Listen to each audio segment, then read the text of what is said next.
Hello, Stardust Simulation. Today I'm going to share a dream about a time where I found myself on this planet that was slightly evolved above where we're at now, technology-wise, on this planet. Almost like it was a planet that was just like our planet, with humans and everything, except they were already advanced spiritually, mentally, and emotionally, and technologically. And it gets really cool.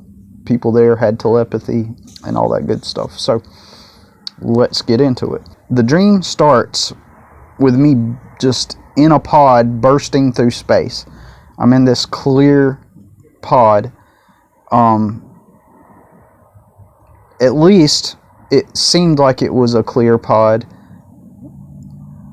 where the dome was clear, and I'm not sure if it was like a man-made pod or if it was like a spiritual type of pod, or if it was like made by extraterrestrials. I don't know. It was just in a pod going through space, and I could feel it.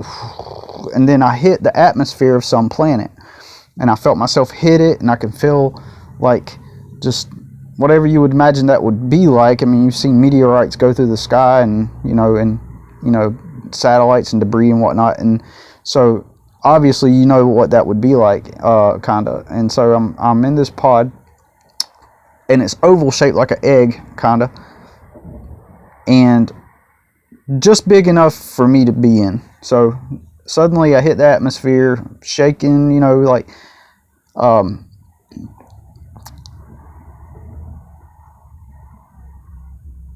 man, if I go in, this is a very detailed dream, so I will attempt to leave out some unnecessary details to just get to the point with the story as much as possible. So I'm going through the atmosphere, and it's rumbly, it's, and all that stuff, and then so it hits the ground, and then I get out of the pod, and I'm in a desert, and the desert looks like, how in a desert where there was previously rain and there was mud, and it'll crack up into these like little discs, and you could see all the cracks like that. That's what it kind of reminded me of, like there had been water there.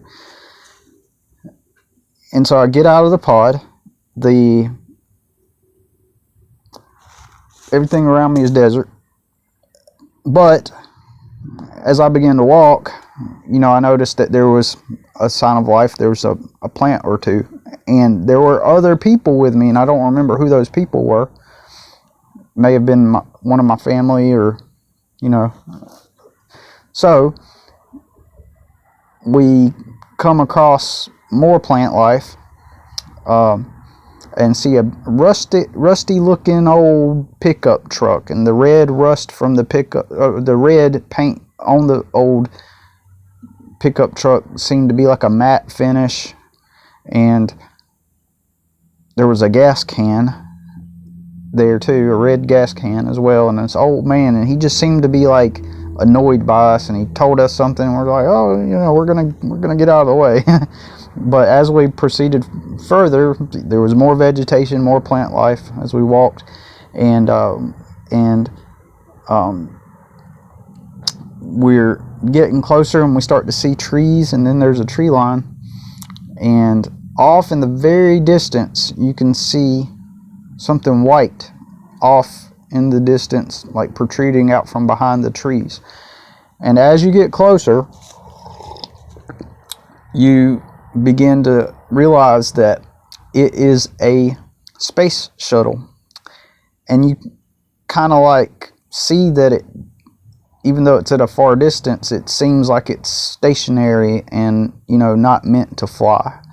As you get closer to it, it's not meant to fly. They just put it there as a monument and a testament to previous technologies, or to celebrate the technologies, like part of their history. So apparently, as you get closer, right, there are these two, and I will do my best to explain it. I wish I would have thought about this in advance. I would have tried to explain like what. So there's these two. There's the space shuttle, and then there's the two, and it looked like the NASA space shuttle, by the way, like that with the boosters and everything, and it was standing up like. So then as you get closer, right in front of it, even though it's far away from those things, you can see these two, almost, they kind of look like square, enormous things. You know, down the middle, you know, you can see through the trees, and the space shuttle's way in the back behind it. And so as you get closer, they're a little off. They're not directly placed side by side like buildings, but they are relatively together. And one's kind of like angled in one way, and the other one's angled another way, but they're kind of, it looked like someone dropped two big chunks of mountain rock on the ground from a mountain, except the shape of it makes you realize that it's not really a rock formation, but it reminds you of that because it's so enormous, right? These two objects. And as you get closer, you start to see activity in them at a distance, right? And then as you get closer, and I'll go into more about those in a moment, but first, as you get closer, you know, the sky was blue and everything, and the trees were green, plants were green. So you begin to see people, and you can hear these like whispers. And as you get closer, knowledge enters in you. You become aware, without them even telling you about where you're at. You become aware of the history and who they are, and you know where they're from. Almost like it immediately downloads into you, and you know that you know everything that's happening. And you hear the people whispering, and but what you realize is that they're not talking. These people are not talking. To my memory, they are not talking, and I want to say that they were also, but it's like the download that you get is you realize that this is a advanced, evolved world that has the same technology as Earth, and it's just like Earth. It's just like Earth, and then they're slightly evolved to the point to where now the humans have ESP and telepathy, and they know how to interact and communicate using those modalities. So now you enter, as I'm entering forward, I look to the left, and you know, to me it reminded me more of kind of like a church, like you ever been to like a mega church, and you go inside and it's circular, and there's the stage, and then you know the walkway tapers down like that. That's what this kind of reminded me of, and I was at a university, and that's the first thing I stumbled upon. And so as you get closer, you look off into the distance, and you can see those two big things, and you see that they're huge chunks of dark metal, and they have railings on them, and you notice that they're divided up into stories like a building, but it's not a building, right?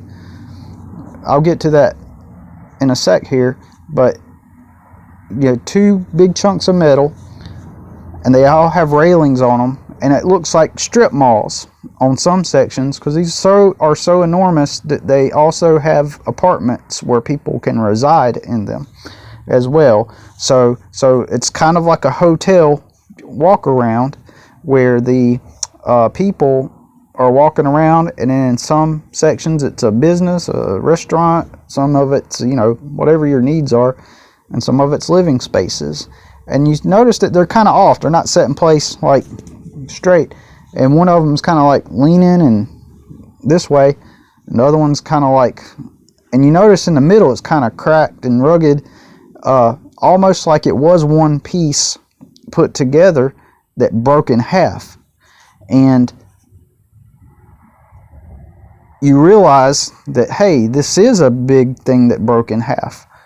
And then you see that it's got the two pieces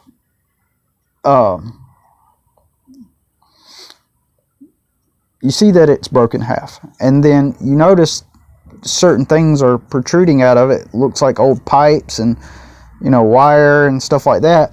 And then so what you come to realize is this is a huge mothership that crashed, and they refurbished it into living spaces and business spaces.